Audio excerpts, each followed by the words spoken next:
You got your water, right? Get my water. Super. All right, I'll count us down, and we will go in 3, 2, 1.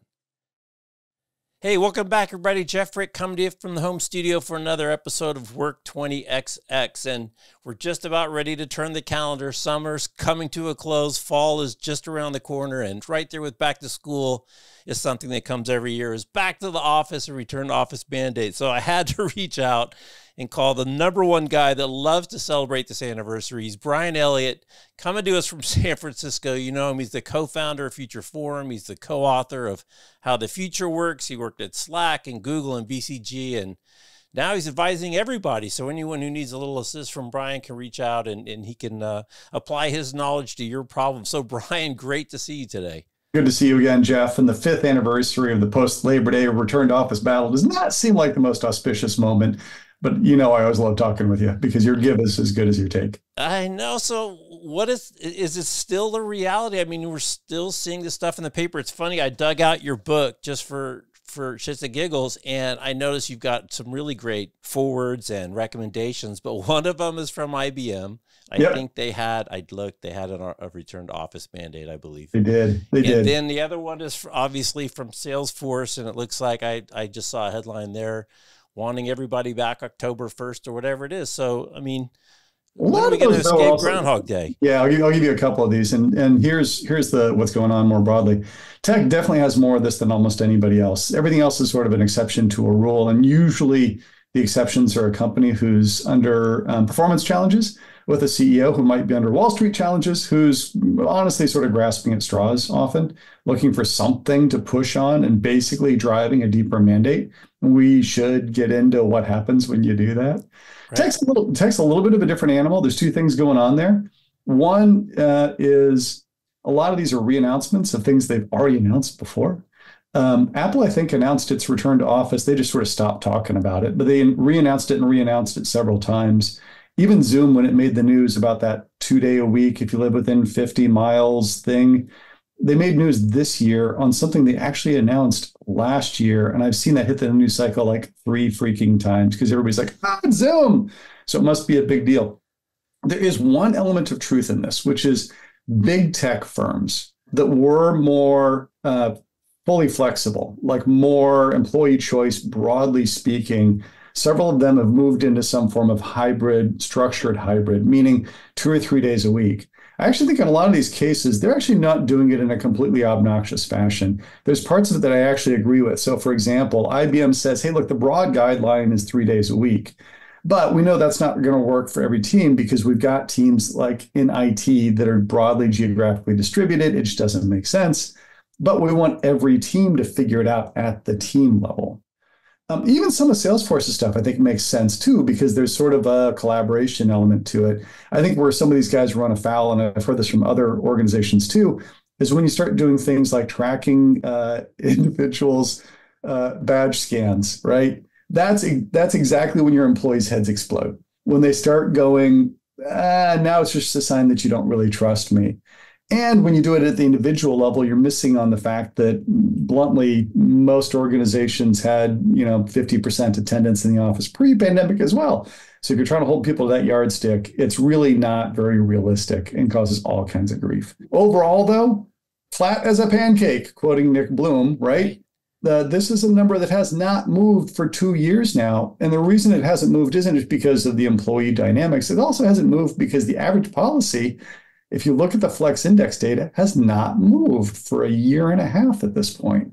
The average policy of all 5,500 US companies, all roughly speaking 10,000 international ones, is something between 2 and 3 days a week in the office. Because fully in the office, people are moving into some sort of structured hybrid. And even the fully flexible ones are moving into something that's like employee choice in a lot of cases. So is it just headlines? Was this the last time? I mean, I'm happy to call you anytime we get together, but is this the last time we're going to have a return to office mandate celebration? If you're telling me there are headlines of stuff that was announced before, and the dirty little secret below the headline is return to office means 3 days a week, not 5 days a week, not even, I always feel bad for the 4 days a week. Yeah, I do too. People, their whole thing just kind of got overtaken. But Yes. is that really the secret? Is it's really more headline fodder than anything else when you I think really look at the data? I think it's been headline fodder for at least 3 years now, and I think it will continue to be headline fodder because we all click on the stinking headlines, right? Yeah, yeah. And quite often it's tied in with like a notable name of a big company, which is also important to keep in mind. This is a big company phenomenon, right? More so if you look at like the Flex Index data and you cut it by size of company, and if you cut it especially by like how old the organization is, you're going to find a lot more flexibility in the firms that were born after 2010. You're going to find a lot more flexibility even in organizations that are 1 to 5,000 employees versus the 25,000 and up behemoths, right? And so this is a little bit of the, how do companies continue to grow and evolve and learn to do new and different things? It's much easier when you're younger, when you're more nimble, than when you've been around for 3 and 4 decades. That said, it ain't impossible, man. I love to see what companies like Allstate are doing, right? Nationwide, another one in the insurance business, that are in Amex and others that are like decades old organizations that are actually willing to experiment, learn, try new things, and figure this out in ways that I'm just seeing some of the bigger companies struggle to do. We're not going back, people. We're not going back. So, Future Forum, a big part of Future Forum and the book was this ongoing survey with the 10,000 people. There's this constant cadence of new information that's coming out. I think Andy Dean released what I think is called 1,000 Days of Distributed Work. I wonder if you could share some updates as we continue to see kind of this cadence and support of this activity. Yeah, I mean, the Future Forum data, which showed people want flexibility, basically got boring. Sorry. But it got to the point where like every quarter when we'd release it, the percentage of people that fell in different camps, roughly changed by maybe a percentage in any given bucket, right? There's about 15% of the global knowledge workforce that wants to be fully remote. There's about 20% that wants 5 days a week in the office because they need a space. The vast majority want something in the middle, usually around 2 days a week, maybe 3 days a week if you're an executive. And that we're really talking about minor differences in some sense here across those. What's more interesting is the sort of psychology behind what happens when you put a mandate in place. So that's what's actually been coming to the fore. And a lot of what we're seeing in terms of the recent research is just evidence behind the problems that we predicted 2 and 3 years ago, which is when you put a mandate in place, people automatically have a rejection to it. Ryan Anderson talks about the reactance theory. He's the one that taught me that term, that people have, which is giving me a command is going to give me an automatic response of no, thank you, right? You're treating me as a child when I'm a grown adult and I can figure this out. There's tons of research coming out recently that shows a couple of things. The people most likely to leave when you put a mandate in place are, unsurprisingly, when you think about it, your top performers and some of your longest tenured employees. Why would that be? Because they probably have the most market ability to move around, right? They're the folks whose talents are quite attractive. The other one, and this came out of work from Upwork just a week or so ago, Kelly Monahan and team are doing fantastic stuff, is the fact that women are, unsurprisingly, more likely to leave as well. 63% of executives that were polled said that their return to office mandate, when they put it in place, caused women disproportionately to leave their organization. The same percentage of executives said they had problems replacing those women with other employees, and half of them said that was having a knock-on effect on their firm's ability to produce. So, bad news all around when you put a mandate in place. So we kind of know what not to do. And I think the bigger question is what to do instead. Right. And just to kind of close up on the mandates before we move into some positive stuff is, there was an article in today's paper in the Mercury, on the cover, another 1,000 people expected to lose their jobs in the Bay Area because there's a reporting function that's required here locally that people have to let the government know when they're going to have layoffs. I mean, every time we see these things, everyone's kind of wink, wink. How much of it is really a RIF, a reduction in force disguised as an RTO? Are you hearing? Is it confirmation of that? Is that just people in our business like to kind of wink, wink? Or do you see that's part of the problem? Because you don't have to report a return to office mandate. You do have to report a big layoff. That's right. Look, RTO is a soft layoff in a lot of situations. There's actually a couple bits of research that have come out recently that have said, 30 some odd percent of executives said they did it. Patagonia said the quiet part out loud. They had this is a relatively small one. They had a group of, I think, a couple hundred customer service employees that they said, "Hey, look, we know you've been scattered and remote, but we need you to relocate into one of like 5 hubs, something like that." And one of their executives was quoted saying, "Hey, look, the problem is we're overstaffed by 2 to 3x, and voluntary attrition wasn't really doing the trick for us. So we're just putting this move requirement in place." And we know that when people require relocation, they lose employees, right? It's really hard for people, even setting aside that they probably have a lower opinion of their employer in the first place. It's really hard for people to uproot their families and their lives and their networks. I had outreach from people when Walmart did the same thing, saying, "Hey, look," I'll give you an example. One guy reached out to me and said, "Hey, look, I actually love my job. It was actually great. I would do the job again, but we're not moving to Bentonville because my family's here in Florida. My network is here in Florida of friends, and I can't do this to my spouse and my kids. So no, I'm walking away, and I'm walking away with nothing, essentially, because the job got moved." And so that is definitely one of those examples where companies know the impact of these things. I do think that, like, overall in the economy, again, layoffs get headlines. The relatively good news is layoffs are sort of at an all-time low. Even given all the pressures in the economy that continue to persist, we're actually not doing that bad. That is not true in tech.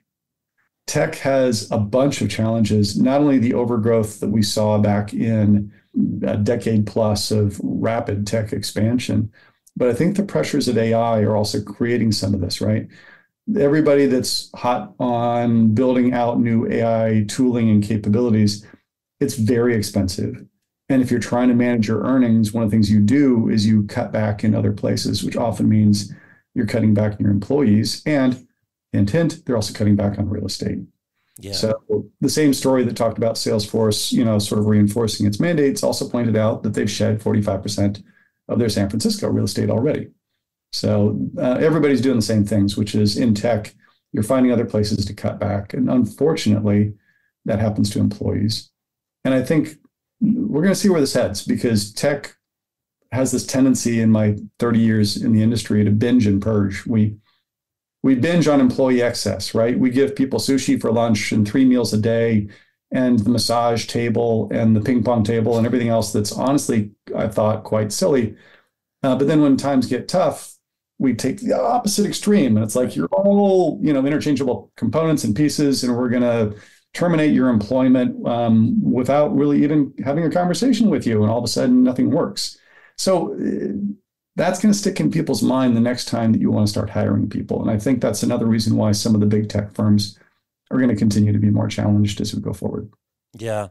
I mean, we could we could have a whole episode on tech hiring and firing based on VC rounds, not based on need for people or healthiness of the company. And, it's funny to think back in the day when you and I both had darker hair, you had to have X number of profitable quarters before you went public. There, you actually had to be a company making money to go out and maybe get a little bit of extra money. It wasn't a PR stunt. It wasn't, Amazon lost money purposefully for what, 20 years or 25 years before they turn to profit. So I think it's a more of a finance thing, unfortunately, than an HR thing. And I think the HR people, unfortunately, get caught up in the whipsaw. But I do want to follow up on this person you talked about from Bentonville on 2 sides. One, again, back when you had darker hair and I did, a lot of white guys moved every 2 years with their family, and they would have moved to Bentonville and they would have moved to Chicago, and they did a stint out in LA.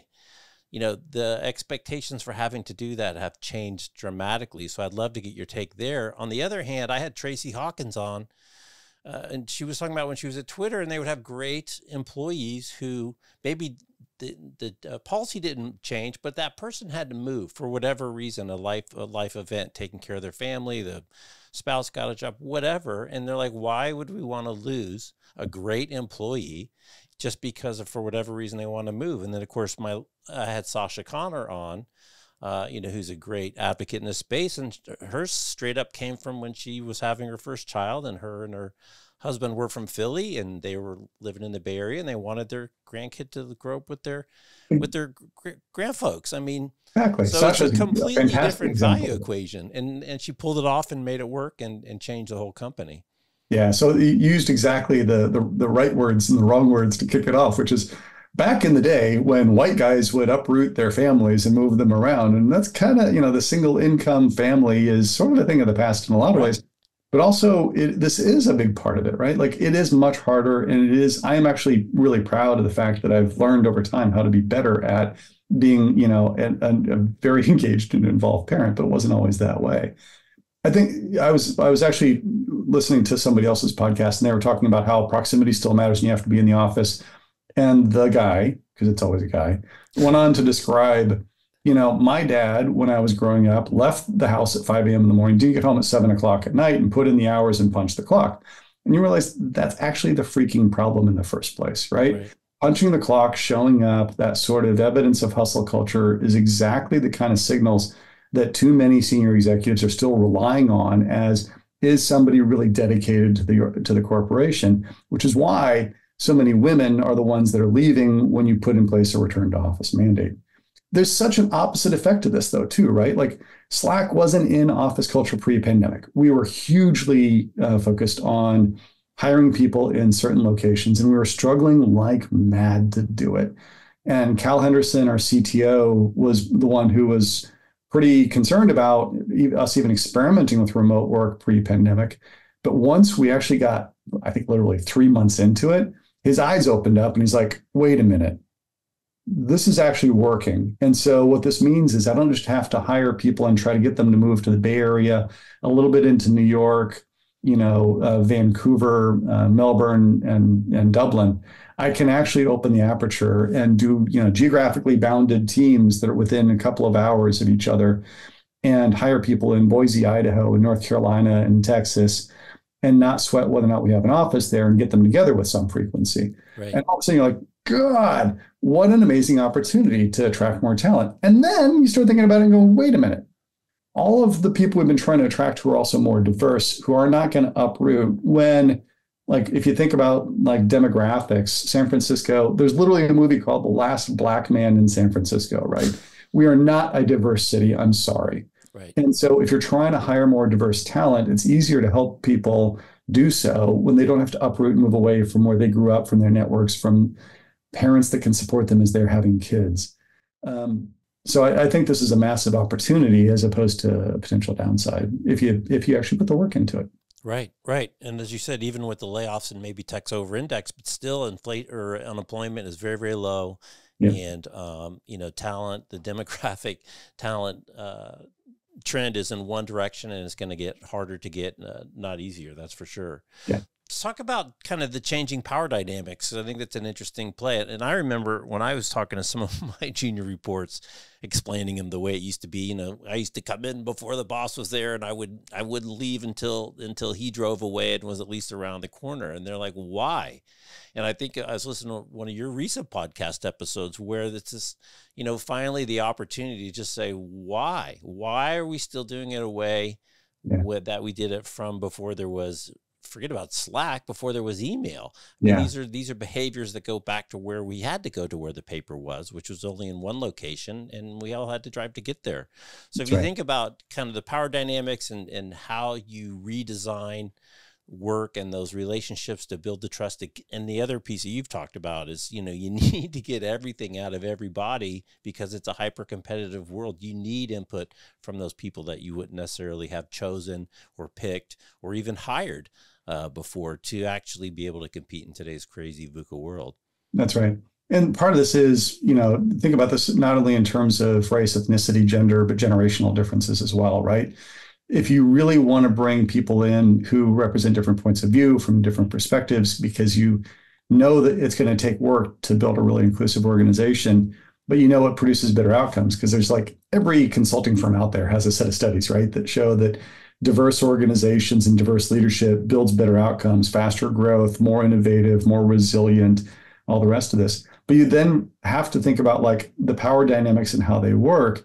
And what are you doing to make sure that you're actually starting to shift your mindset away from that traditional elements of hustle culture and traditional elements of I learned by sitting next to my boss and emulating him to outcomes driven measurements, right? And I think there's another bit of like magic sauce in there too that I'm seeing more firms grapple onto, partly because they had to the past couple of years, which is we got away for way too long with very loose forms of performance management, right? We got away with very loose forms of even understanding what outcomes we're trying to drive. The number of organizations that are trying to figure out right now in the past year or two, how we're going to implement something like an objective and key results process, some form of organizational wide stratification of what are our priorities, what are our key results, how are we going to measure them, how do we take that down to the team level? It does two things. It actually helps solve some of these issues of are people really working, which is a core concern I still hear to this day all the time. And God forbid, it drives better organizational performance because it forces you to have the conversation cross-functionally about what are the most important things we're going to work on and how we're going to measure it. And that's actually what drives organizational performance. So that's the better outcome out of this. And moving it away from, the way you advance in this organization is you get close to your boss and you show how hard you're willing to work by how fast you're willing to respond, to a message. That was one of my favorite bits that came out of Atlassian recently. Also, some absurd percentage, it was like 60 some odd percent of people said it was more important for them in their organization to respond quickly to a message than it was to focus on their work priorities. That's just nuts. But it's true. Not surprising at all, right? Not surprising at all. Right. This is back to Cal Newport's hyperactive hive mind stuff, right? And I disagree with Cal on getting rid of email and Slack and everything else because I don't think that's going to happen. I agree with him on the problem. And the problem is we've trained people to be high response on the digital tools because it's the digital equivalent of being in the office all hours of the day and night, right? It's the digital version of showing that you're present and you're dedicated and you're hardworking. The problem with it is it's not actual work. It's all the sound and fury signifying nothing at the end of the day. When what we really need is for managers to actually take the reins a little bit and say, hey, look, I'm going to help you figure out how to carve out more time to do deep focused work. And I'm actually cool if you shut off notifications a couple hours a day, as long as we all align on when we're going to be available to each other.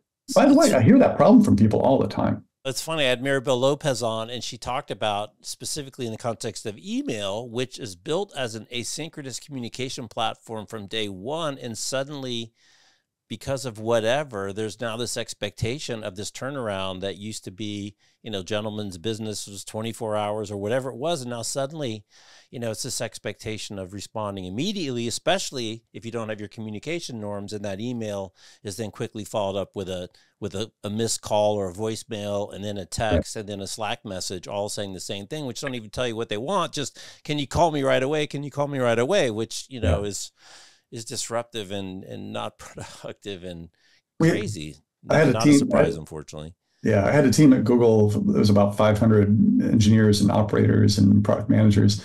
And at Google, and this is now 7-8 years ago, we had a problem, and it wasn't caused by Slack or by chat. It was caused by people felt like they had to sit there in meetings with their email open to be responding to one another while in the meeting, same people on a different project trying to solve something with people who weren't in the room. Because if you didn't, by the time you got out of the meeting, the decision had gone on and escalated because nobody was clear about what was prioritized and how we were getting things done. So the basics of this have been sort of a mess for a while, unfortunately. For a while. One of the kind of the big themes I think that overarches a lot of this is really a change in perception and treating people like people instead of treating people like resources. Because if you treat somebody like a piece of steel or a car or a truck or a factory, there's pretty prescribed kind of ROI ins and outs, and they all act the same. And the first piece of steel acts just like the second piece of steel. Where people are people, they're messy, they're sloppy, they're driven by emotions, they have stuff going on outside of work. It's a very different type of animal. And it sounds like finally, in pursuit of having that person do their best work, and thinking about the why, which you would never tell a car or a piece of steel the why, you just stick them into the process. I mean, that's, I think, a pretty positive output of this whole thing, that people are realizing that it's people that work for us, not robots. And it's a pretty fundamental difference in how you get. And the good news is you do it right. You get the marginal effort, you get the intrinsic motivation, and you get them going the extra mile for your customers, which is ultimately what you want at the end. Yeah. We all know this because we've experienced it, right? We know great managers because they're the ones that make us feel like we belong on the team. They're the ones that show some degree of personal care and concern for us as individuals, as human beings, right? They're not treating us as a cog in a wheel and a resource, to be used. They show care. And I do think one of the challenges that people have grappled with, and I hear it from managers and leaders regularly, is the concept of vulnerability. And I bring it back to Brené Brown, which is it's vulnerability with boundaries, right? It's how do you help people understand, and how do you have the conversation with your team about what's okay to bring to work and what's actually not okay to bring to work? Because I do need to know if you've got a personal situation that's impacting you. And if you want to share with me what it is, that's cool, but you don't have to. But also, I'm not your therapist, right? I'm not here to help you manage the stressful relationship that you've got with a parent. So, like, how do I help you find that boundary condition? And how do I be clear with my team? And how do I, as a leader, go first and say, hey, by the way, here's the stuff that's going on in my life that might affect my availability or might affect even my mood to some degree if I'm willing to share it, so that people feel like, okay, it's okay to share that kind of stuff here without traipsing too far into places that really we shouldn't try to go as managers and leaders. I had Sophie on, Sophie Wade. She's like, yeah, bring my whole self, but not my whole self. You don't, that's right. You don't need the whole enchilada, right? There are edges and barriers and boundaries that you need to kind of keep in mind. And we need to respect that for our teams as well, right? Like, there are people that have things they do not want to share with you at work. They don't want their coworkers to know about. And that is perfectly cool. Yeah. Yeah. Let's shift gears a little bit and talk about kind of a hot button topic right now. It's in the news for probably all the wrong reasons, and that's DEI. Yeah. And there's been, as budgets have been crunched a little bit, and there's certain groups that are the first to see the cutbacks. And unfortunately, a lot of the DEI initiatives and individuals in those roles responsible for them have seen some cutbacks. And I know it's a big issue that you think is just it's not going the way it needs to be. And this is not the way that businesses are going to get the better decisions, the better outcomes, and be more successful as businesses. I'll tell you, I actually think there's some good stuff coming out of this, which is there's a lot of organizations that basically bent in the wind. They bent in the wind back in 2020, 2021, and the wind was blowing in the favor of more diversity. And so they talked the talk, right? They put out advertisements about Black Lives Matter and so that they support it. They said that they supported diversity, equity, and inclusion, and because that was the thing to do. And I do know from some leaders that even at the time, some of them thought it was a mistake because they weren't sure that they were fully committed and they weren't putting the resources behind it to make it happen. That's diversity washing. There's a Stanford professor who's actually done a study on this stuff that says, unfortunately, a lot of those firms got rewarded for at least a period of time for talking the talk, even though you can look at their data and know that they didn't walk the walk. Sounds like greenwashing and sustainability washing. It's greenwashing, right? Diversity washing, right? Which is I'm faking it in order to get a check mark that I think I need to have. And the fact that some of those people who are faking it are not faking it any longer, I'm actually kind of cool with, because you should be real about who you are and what you're doing and what you're not doing. There's the opposite side of this now that's happening too, which is there's a backlash to DEI that's honestly BS. I'm less disappointed with some of the firms that are doing this than I am with organizations like SHRM. And I'm not a SHRM member, so I got no right to gripe, honestly, as a boundary. But when you're sitting there saying, look, we're the firm that has actually put out definitions and training of what the E stands for, and it stands for equity. And what it stands for is we create a level playing field for hiring, but at the end of the day, you hire the best candidate. And by the way, that's not just a statement. That's like in the laws of the United States. There's a great piece that Sarah Carmichael at Bloomberg put out about a week ago about this. Like, quotas are not legal. You can't do quotas. You cannot make hiring decisions, even in a tie condition, on the basis of gender, race, ethnicity. It's just not legal. Right. So all of us that have gone through corporate training know that the thing we're told is build a bias-free process, have a diverse slate of candidates, have a bias-free interviewing process. Make sure that you find ways to do it, but make the hire on the basis of who's the best candidate for the job. And that's what's under attack, which is honestly absurd, but it's also being driven by politics, because why not? Everything else is being driven by politics these days. Right. So that's why I'm more disappointed, honestly, sometimes with the professional organizations who should be sitting there saying like, hey, look, this is not about quotas to one side. And to the other side, this is actually not about equality. I'm talking about equity, not equality. Businesses are not actually here to solve all society's issues.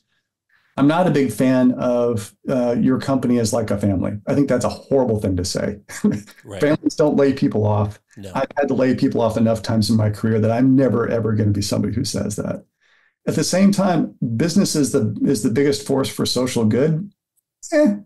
I don't think that's the primary job of business. I think the primary job of business is to serve its customers, to grow its business.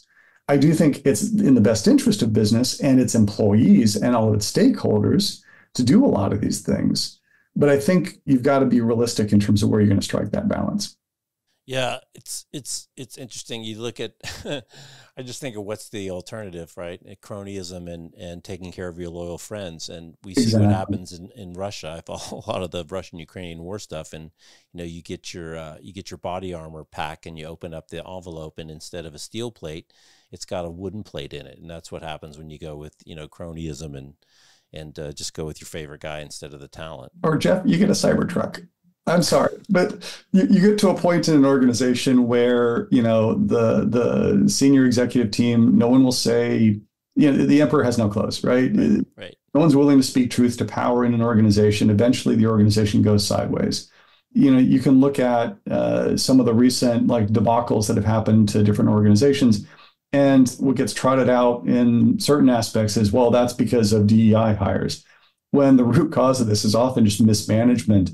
And often it's, leadership that's not listening to its own employees, or is telling them there are some really core root problems going on here. Yeah. They could have been solved if they'd gotten ahead of it. I mean, Boeing literally has whistleblowers that have been telling them for years about the problems they're having. So don't look to DEI hires as the problem. Look to management and leadership as the actual root cause of a lot of these issues. Yeah, it's interesting. Clayton Christensen, who's famous for Innovator's Dilemma, towards the end of his career, he talked a little bit about, what's the purpose of your life, but he also had a big theme in finance, and where in the finance world, to be able to compare Slack to Ford, the finance analysts came up with all these funny ratios that really are not a valid way to compare Salesforce to Ford. They're completely different companies. And his hypothesis, right, is a lot of the bad behavior is to drive those ratios to hit bonuses, and that's where you see stock buybacks and lack of investment, and you see some of the culture change at a place like Boeing that just really shifted radically more towards a profit when they merged with Lockheed. I'm sure you've seen the documentary, which is a really scary watch.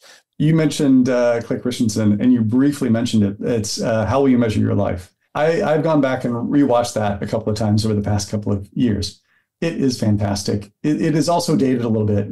Clay was a fantastic human being. I almost got my PhD because of Clay. I actually worked with him at one point, very briefly, at Harvard.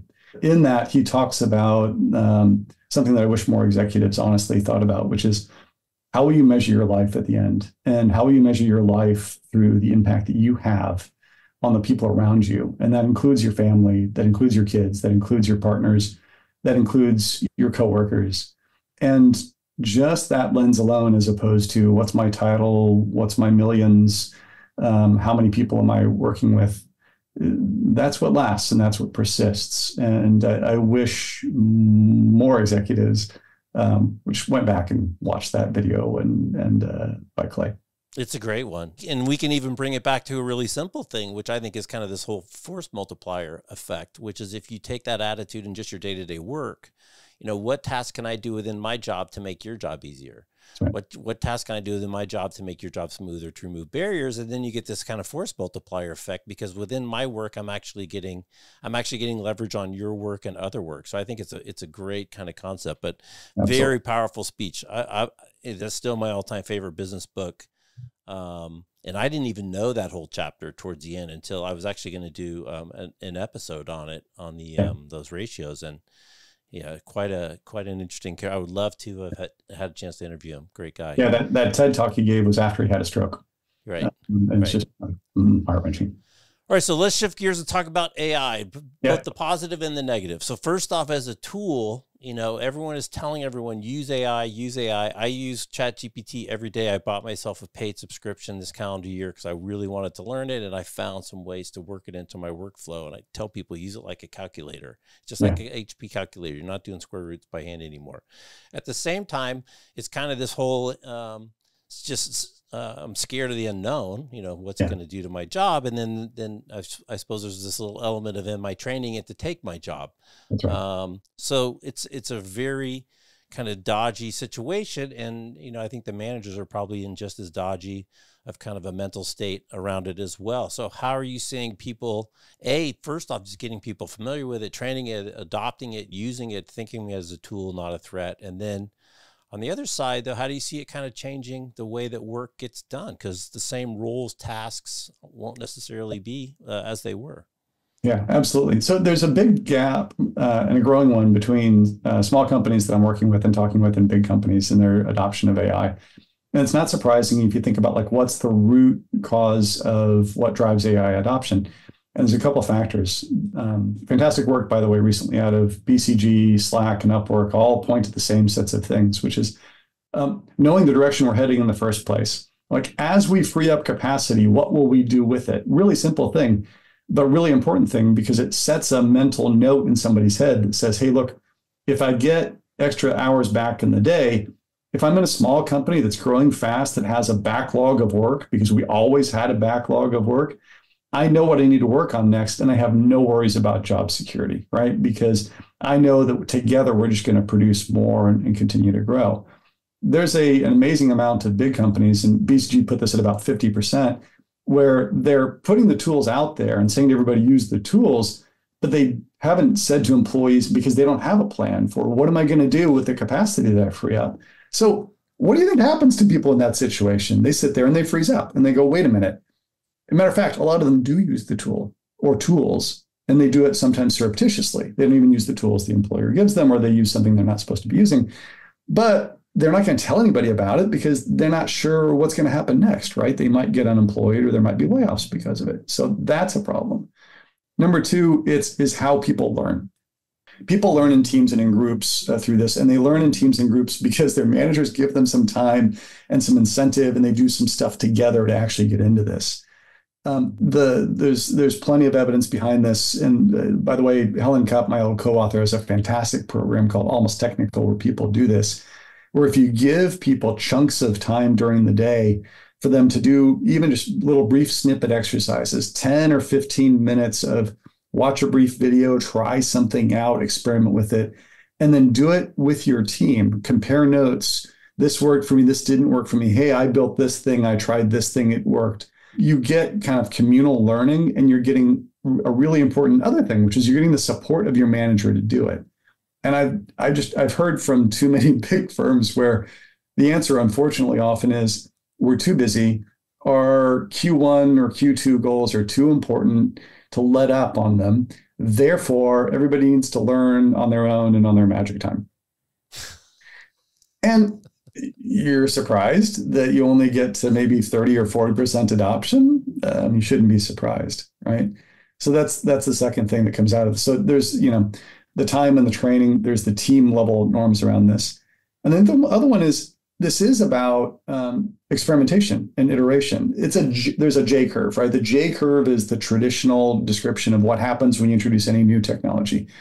Productivity actually goes down first before it goes up, because any new technology requires adoption, not just of adoption of the tool, but rethinking your workflows and how work gets done. That takes time and that takes energy, and it's a distraction. Unless you make that investment, though, you never get out of that negative period and get into the positive things that can happen on the other side of it. And too many managers under pressure, executives under pressure, to drive, the era of efficiency, are not allowing for that initial period in the J curve to happen. which means they're going to do one of two things. They're either going to figure out they have to do it because their neighbors are all doing it, their competitors are all doing it, or they're going to sit there and say, this is just too expensive. We're not getting the return on it. We're going to pull back. Right. And then the competitors, and the smaller competitors especially, are going to continue to iterate and experiment, find new ways, get more efficient, get more effective, build more new cool products, and eventually lap them.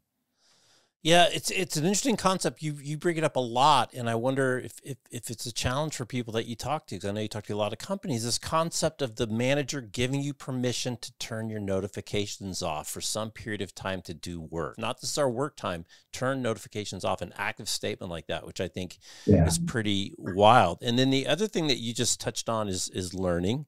And there seems to be a cutback in the investment of learning. I don't know that that's backed with any data from what you're seeing, but really pulling people out of the flow. And it's this old adage, right?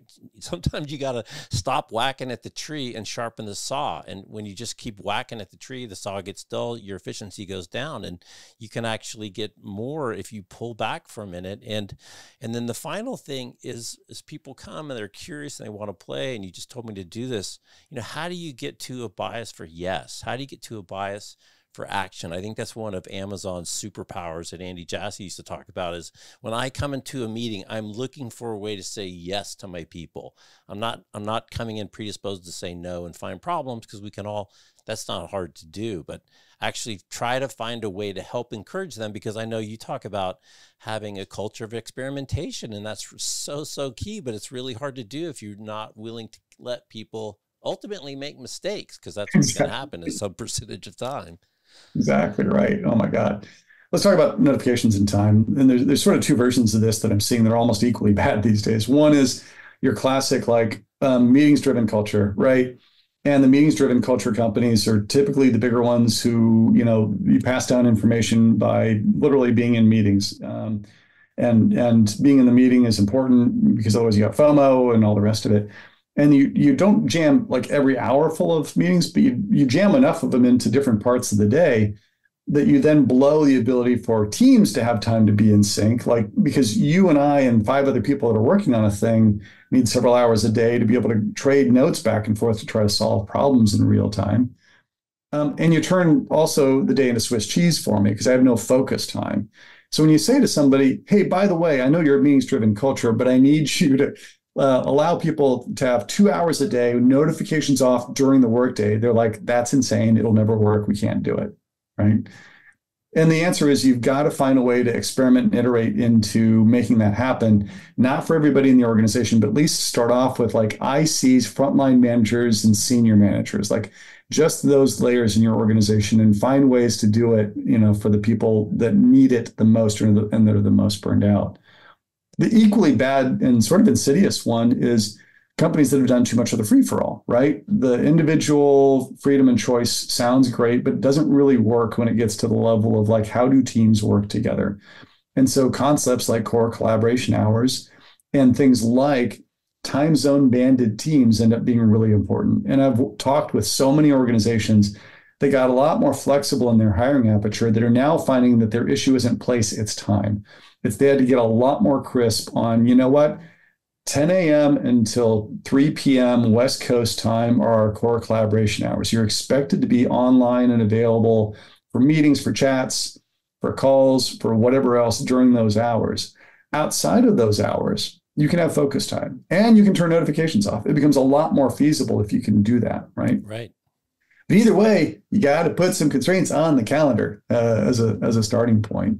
It's interesting when you see the more progressive companies, they have such an active kind of time management philosophy, and not only that, but just on meetings in general. And they've got, all their autoresponders are set to, please respect my time. I don't get back to this channel, blah, blah, blah, blah, blah. I mean, it's such an active way to aggressively to manage your time, or ruthless prioritization about what you're going to actually spend time doing and not doing. And it's tough, and you got to get the boss to support it, right?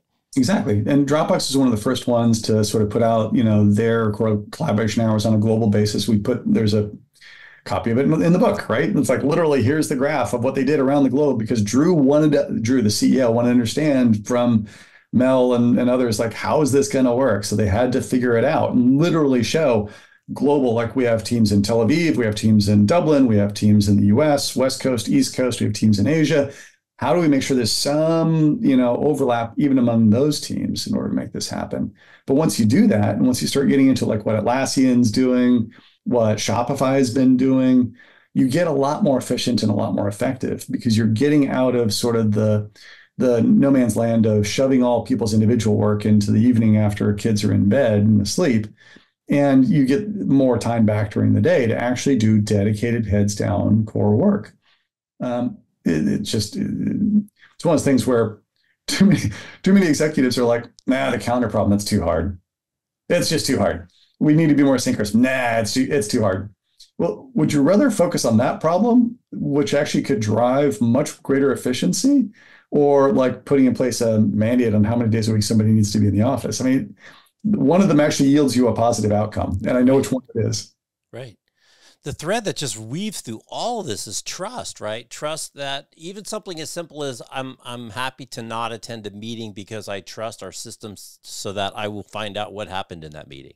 That's right. I mean, so even just something is not even personal trust, but trust in the communication systems, most of whom people don't trust, which is why I feel like I have to be in the meeting in case something's going to happen that I just need to be there. Because if I'm not, what if something happens and I'm not even going to know what's going to happen. So it's like this, the fact that people still ask, how am I going to know if people get their work done? I mean, are you kidding me? Like, do you not talk to them? Did you not give them a task? I mean, it's amazing to be, kind of the lax management practices that were developed by just management by, back of the heads. The scary thing is I still do hear this. I had somebody a couple months ago say to me, a very senior executive say to me, I don't know that they're walking their dog 4 hours a day at home, but I do know if they're in the office, they can't be walking their dog 4 hours a day.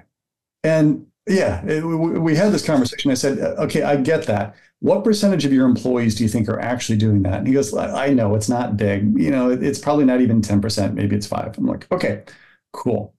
When you put in the mandate then that says 3 days a week or 4 days a week, you have to be in the office, I get that does something to that 5 or 10% that's maybe positive for you. How do you think the other 90% of your employees are going to react? He goes, yeah, I know. They're really pissed. Right. But also if it makes a person happy to walk their dog 4 hours a day, maybe that's what gets their juju. Maybe that's when they think about things. Maybe that's when they, they solve nuclear fusion. I mean, are you kidding me? What are you grading them on? And are they getting their work done on time? A lot of that comes down to a couple of things. One is, look, executives are under a lot of pressure. They're under a lot of pressure these days to adopt AI, to get more efficient.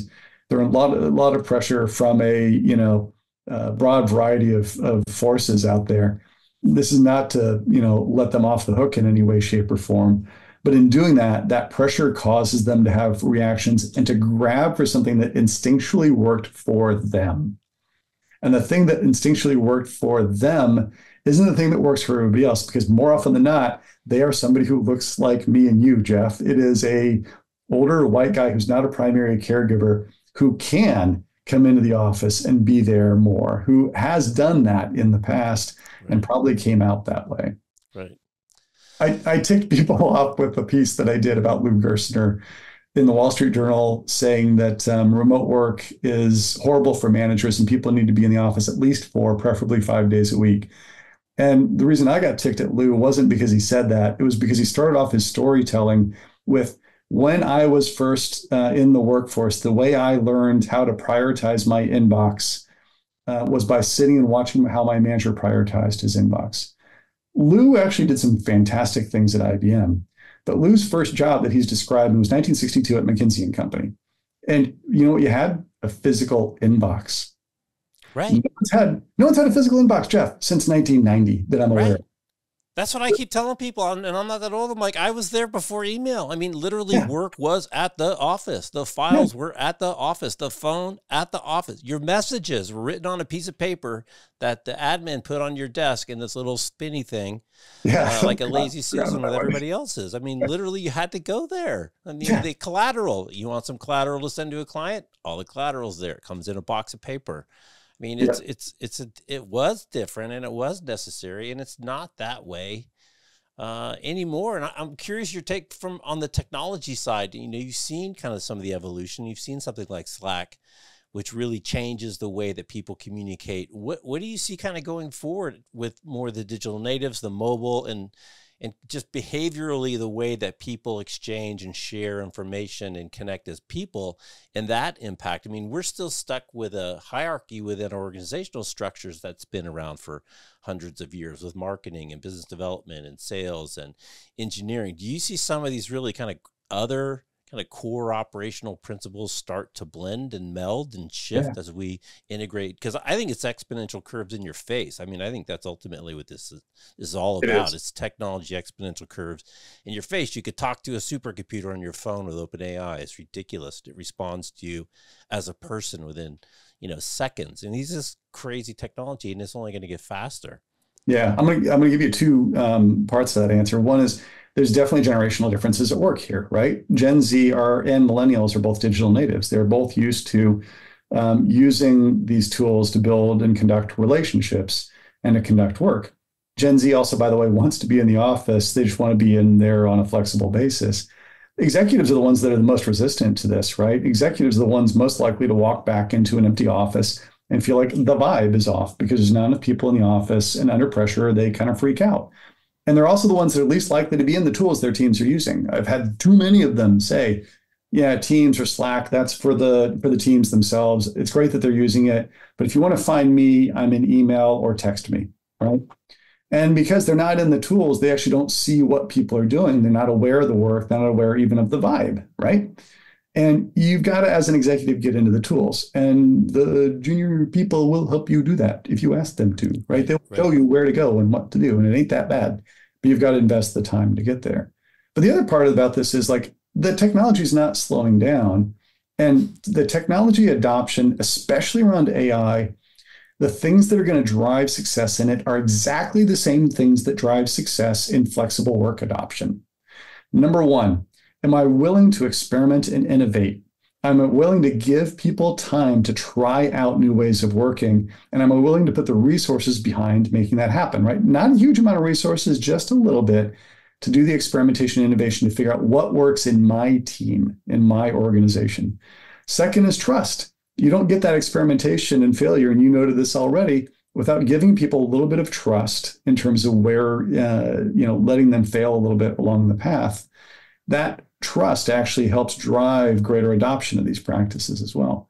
And the third really big one is an outcomes-driven way of managing people, right? If I know what outcomes I'm trying to drive, people are much more likely to be successful in flexible work. They're also much more likely to be successful in AI adoption because people know what to do next if they get some degree of efficiency out of it, right? And most organizations, when I talk to them, what they really want, what they get an efficiency gain, especially out of like product development or a marketing organization, is not that they're going to go cut the staff. It's, I want more. Right. I want more product. I want more customers. I want you to do more with these tools to build the business faster. If that's true, let's put the outcomes out there that we're trying to drive and then help people get there. Right. All of a sudden, those things align. It's the same drivers. Yeah. It's amazing how much more success you have in getting someplace if you actually map out where you want to go before you start your journey. I just want to close on a couple thoughts in terms of helping people out. And specifically, one is for the leaders who have embraced this, not because they're digital natives, but they're smart enough to know that they don't know everything. I wonder if you can share a couple of tips and tricks from them. But then the other thing that I think you talk about quite a bit is not necessarily banging your head against the wall, but looking for the teams within the organization that are executing well, whether that's remote work, whether that's integration of AI technology, whether it's whatever it is, and really the concept of doubling down where it's working internally and then letting that spread, like a mushroom in a cold, damp space, rather than trying to dictate it from on high.